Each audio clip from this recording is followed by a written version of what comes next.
November 29th. Dearest love, Thanksgiving was quite the ordeal. Mama was all right during the preparation, and I was right alongside her the entire time in the kitchen. We had spent the 2 days before going through the stuff we had taken from Chet's room.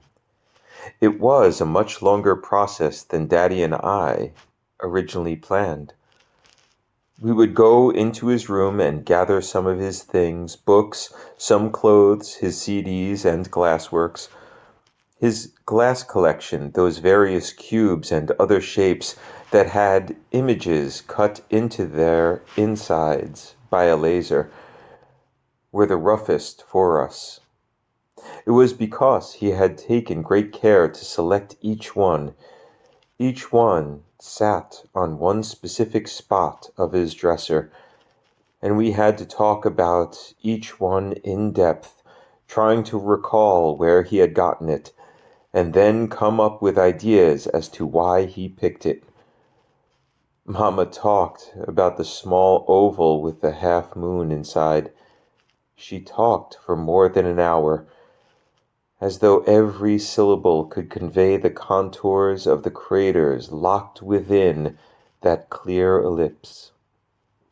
She would go off on tangents, and tangents from the tangents, each one with a purposeful tone of voice and heartfelt moments.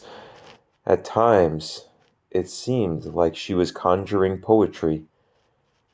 She was so very sad that I couldn't interrupt her, even when I knew she was just passing the time because she didn't want to move anything in the room.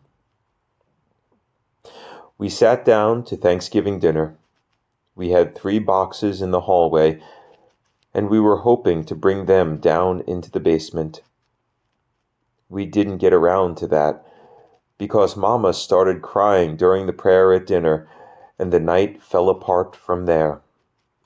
She cried and then composed herself, and then would be quiet for a few minutes. She would start talking about the way we made the stuffing, and then remembering how Chet always loved the stuffing.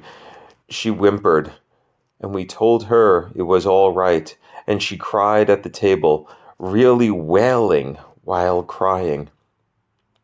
When Daddy sat next to her to hold her, she pulled away and hit him, but I know she did it out of grief. It was a few open-handed slaps to his arms and chest. She put her head on the table, and Daddy got up. He went out to the garage and turned on the radio. I leaned across the table and touched her arm, but it had no effect. She sat sobbing, and I felt so helpless to see her like that. I also silently wished she would stop. Oh, God forgive me. I actually thought she was being selfish because we all miss him, and it hurts all of us, and why should she be the only one who hurts so much? And then I remembered that she's Mama, and it scares me to see her in such pain. I went out to the garage, and Daddy was sitting in the folding chair with the radio on. He had a beer in his hand, and the other 5 unopened on the floor. I asked what he was going to do, and he told me he was coming back in for a while. So I took a plate, loaded it up, and went to my room. I sat at my desk and ate and read through your letters. It was like we were having Thanksgiving together. That was what I really wanted. I heard Mama yelling later on when Dad was trying to talk with her. She said that he was trying to get rid of her memory of her son. She was hurtful, but he didn't say anything back. He fell asleep on the couch that night.